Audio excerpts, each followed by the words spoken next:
with a little bit of air, then we continue. So what happens to this balloon? What changes in this balloon? Larger. Say it again. It gets larger in the radius. Okay, radius changes. What else? The area. Area, excellent. Surface area. Okay, very good. What else? Volume. And the volume, very good. Okay. So here is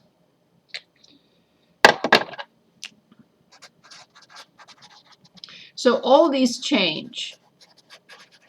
Do they change at the same time? Or the radius changes and then 5 minutes later the area starts changing and then 10 minutes later starts the volume to change? Everything probably changes at the same time. At the same time. Very good. Good. So if I say they change with time, what does this mean? That the radius and the area and the volume are all are of time functions. They are all functions of time. Excellent. Now,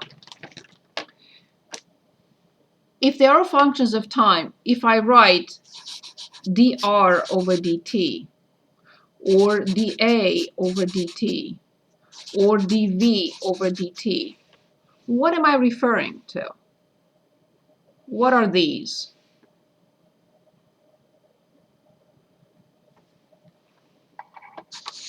The derivative. Does it mean? Yes, they are the derivatives. And how, in any other way, can we say what they are? They are With respect to time? Yes. So they are rates of change. And they are related. Why? They happen at the same time. So dr, dA over dt, dV over dt are rates of change, of course with respect to time, and are related.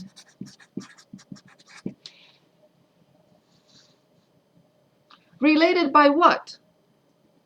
Of course, by an equation or some sort of relationship, some type of relationship.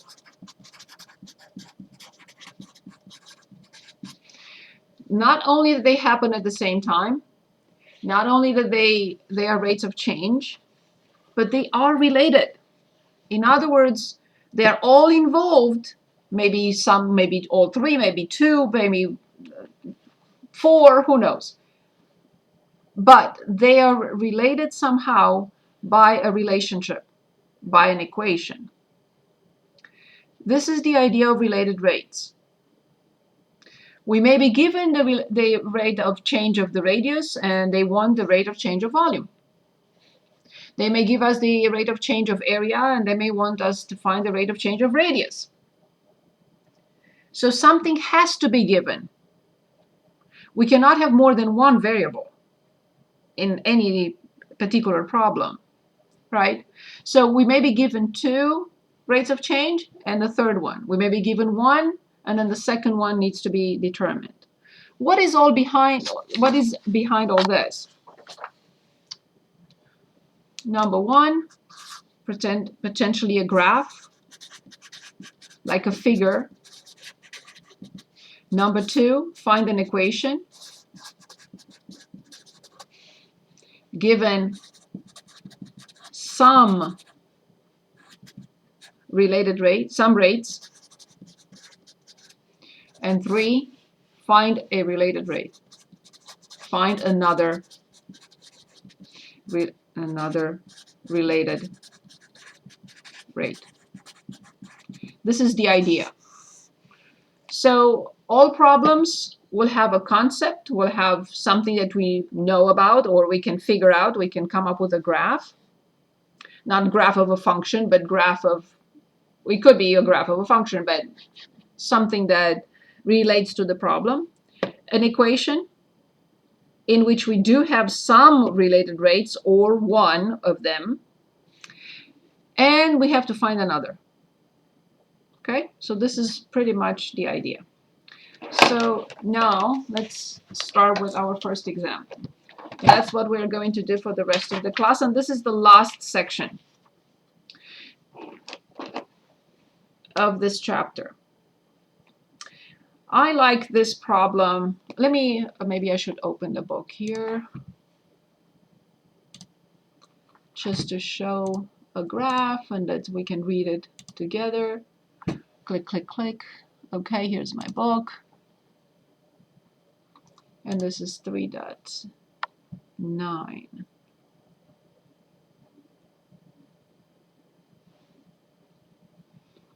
Almost there. Let me share my screen.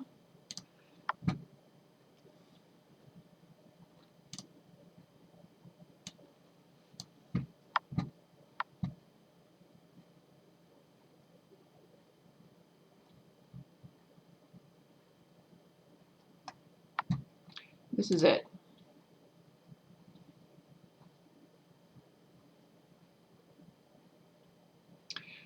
I like to start with this problem. I really enjoy doing this problem. It's in all the books, or something similar. Gravel is being dumped from a conveyor belt at a rate of, so this is problem 29. And I'm going to stop for a moment. I'm just going to copy 30 cubic feet per minute. And I'm going to ask you, because we always take notes when we read a problem, I'm going to ask you what this is. What does this mean?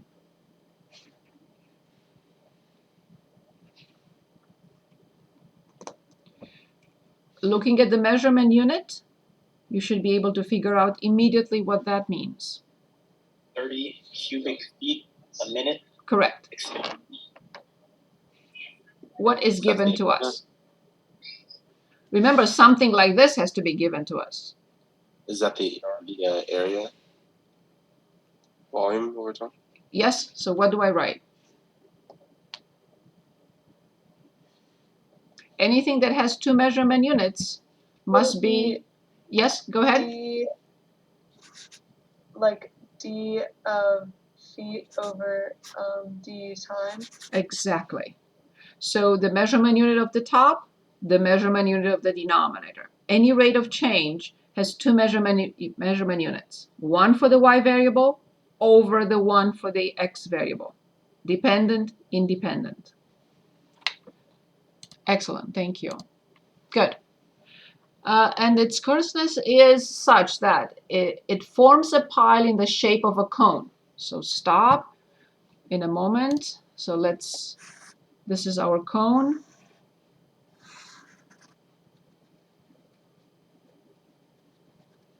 Okay, back to the problem. Whose base diameter and height are always equal. Okay, so this is the diameter. 2r equals the diameter, and this is the height. So the height equals 2r at all times. So this is fixed. This is fixed. Okay. Next. How fast is the height of the pile increasing? Stop. What am I asked?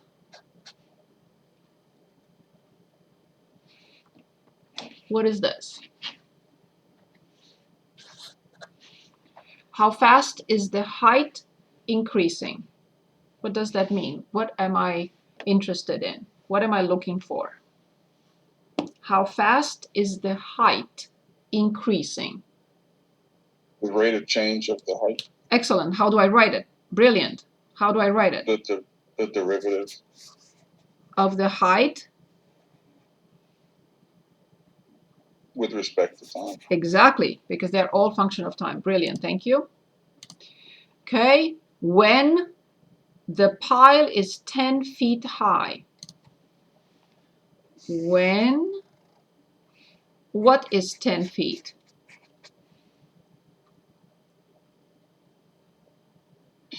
The height. Exactly. When the height is 10 feet high. When the height is 10 feet. Okay, perfect. Where is our starting point here?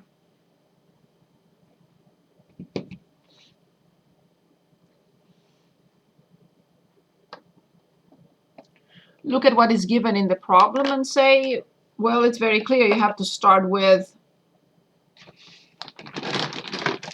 and I'll start there.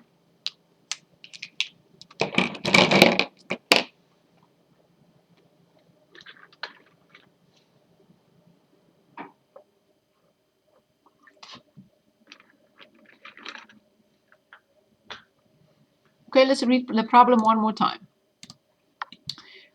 We're dumping gravel.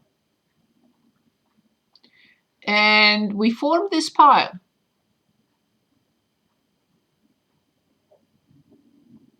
At a rate of 30 cubic feet per minute. What does this mean? What is my starting point? Such that the height and the diameter are always the same. So where is my starting point? Obviously, I need to say it again. Figuring out the area of the area of a cone.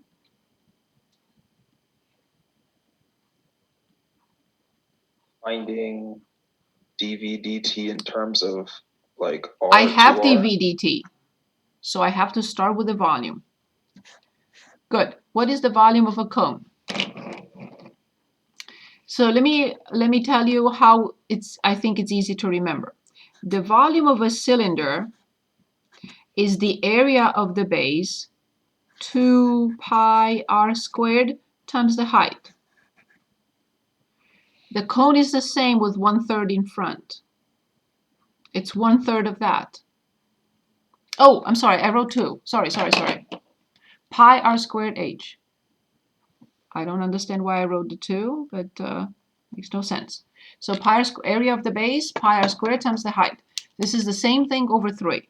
So pi over 3 r squared h.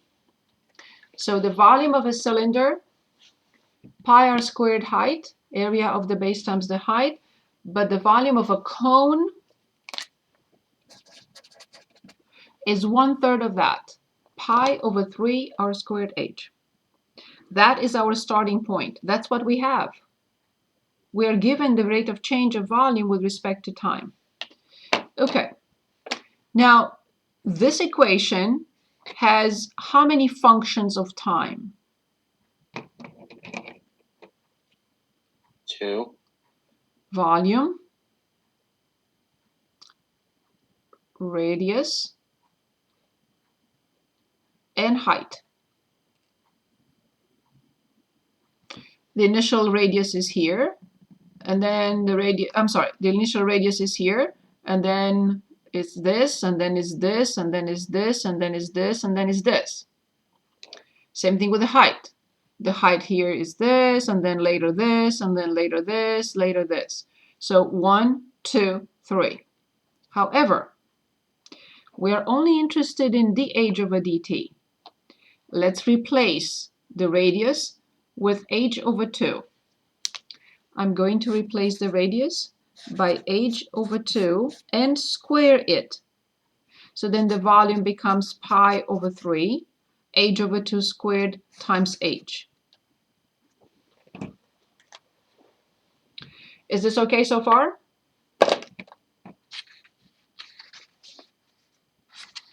Is that a yes? Is that a no?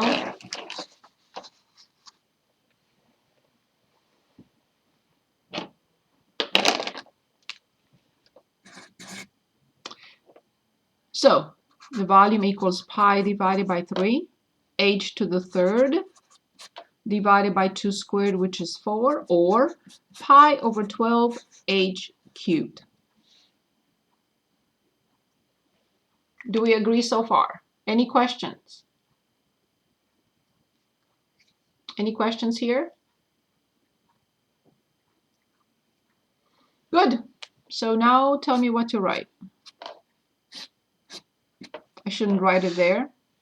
I should write it the side. So can anyone give us the left-hand side?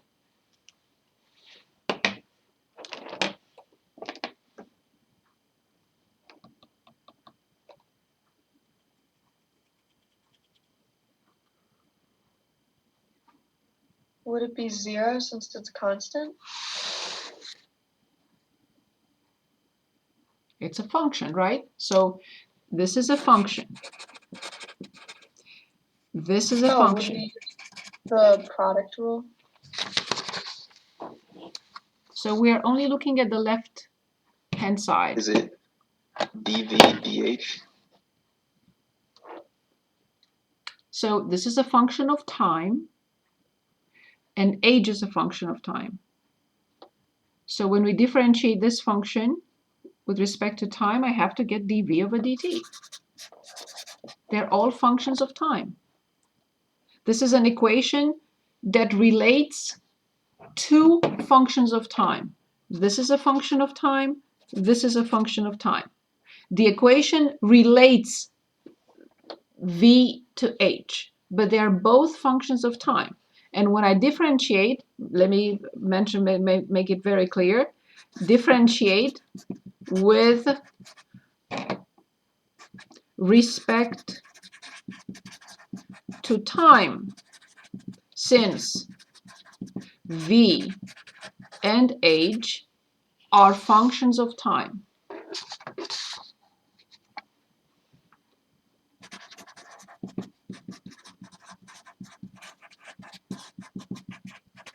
It happens that this equation, v equals pi over 12h to the third, is an equation that has in it two functions of time. I understand why you would say it's v of h. I understand that, and it is, but both are functions of time. So when we differentiate the left-hand side, we get dv over dt. Let's differentiate the right-hand side, and this is a function of time. What do I write? Can we move 1/12 to the outside and then differentiate the function? But 1 pi over 12 is outside. Okay, just checking. Yes, So you're right. So it would be 3h squared times pi to 12. I guess no. Age is a function of time. 3h squared times dh over dt. dh over dt. Awesome. Awesome. Perfect. So then we simplify. So I have dv over dt equals pi over 4 h squared dh over dt. Now I look at what I'm asked to find. Ah, okay. Not a big deal. This is my variable. I'm going to multiply both sides by 4 and divide by pi h squared. So then dh over dt will be 4 over pi h squared times dv over dt. Finished. So now when age is 10, I know I'm given this as being 30. I'm given this as being 10, so that's 100. So then I have 4 times 30 at the top, and the denominator is 100 pi. I'll simplify. Yes? How did 4 and how did pi and h squared get to the bottom? Say that again. How did h squared and pi get to the bottom of the fraction? Okay, so when I solve for this, I have to multiply both sides by 4, and then I have to divide by pi h squared. So when I multiply both sides by 4, 4 will be here and disappear from here. And when I divide by pi h squared, I have in the denominator pi h squared. All right. Better? Yes. Awesome. So then I replace dv over dt. Careful. Remember, this is 1 unit now. And you can say, but you just told us that they're separate. Yes, in certain situations they're separate, but this is 1 unit. This is the derivative with respect to time. This is, again, 1 unit. The derivative of h with respect to time. So it has to be taken as 1 unit. So this is 30, 4 pi 100. 4 times 30 over pi times 100. I simplify the 0, and I simplify by a 2. So I have 6 at the top and 5 pi. Now, I want the measurement unit, and then we can approximate it. Can anyone give us the measurement unit?